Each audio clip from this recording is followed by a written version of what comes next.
The Kansas City job market showed signs of heating up in the first quarter of 2015. Did the local apartment market follow suit? Welcome to Apartment Market Dynamics from NPF Research. I'm Jay Parsons with your Kansas City update.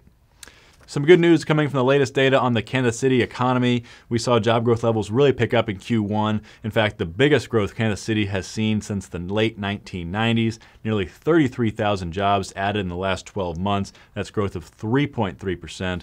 A lot of growth in particular coming in the business services sector. But is that growth translating to the local apartment market? Well, not yet. Kansas City had a decent Q1, but certainly not a spectacular one. Occupancy ticked up 40 basis points in the quarter to 94.8%, and it's up 70 basis points year over year, and that marks 7 straight quarters of year-over-year growth, and we're seeing particularly strong rates at the top end of the market in newer units. On the rent side, same-store rents for new leases jumped 0.9% in Q1 specifically. Year-over-year, though, rents were up just 2.7%, and that's far below the U.S. norm of 4.6%. And unlike what we've seen in the U.S. overall, Kansas City really hasn't seen any acceleration in rent growth of late. In fact, Kansas City has been tracking in the mid-2s to the low 3s for the last few years.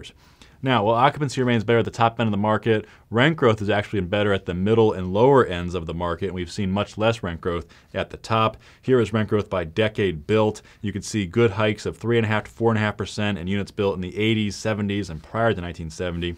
But not much in the new product. Rents up just 1.6% in the 1990s era units, 0.5% in the 2000s group, and a little better for the 2010 plus segment, 2.5% there.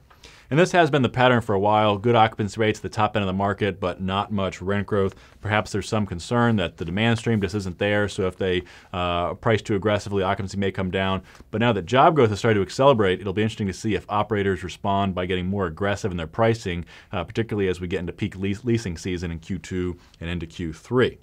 Another factor has been apartment construction.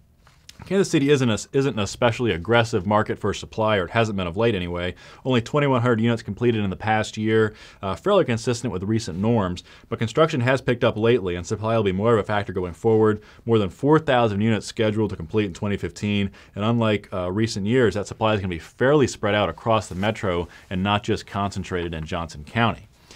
Now, if job growth levels remain robust, you could certainly make the case that Kansas City could see improved performance in the apartment sector, even with accelerating supply.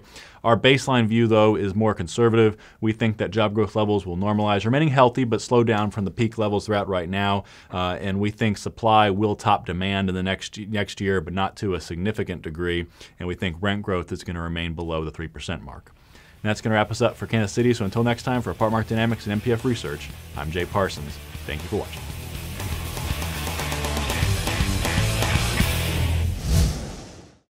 Want more? Go deeper with NPF Research's apartment market reports. From a national level, down to individual metros, to specific neighborhoods, NPF Research has been providing unparalleled apartment market intelligence to the multifamily industry for almost 5 decades. Learn more by contacting us at 877-284-4938 or visit www.npfresearch.com and click on Market Reports.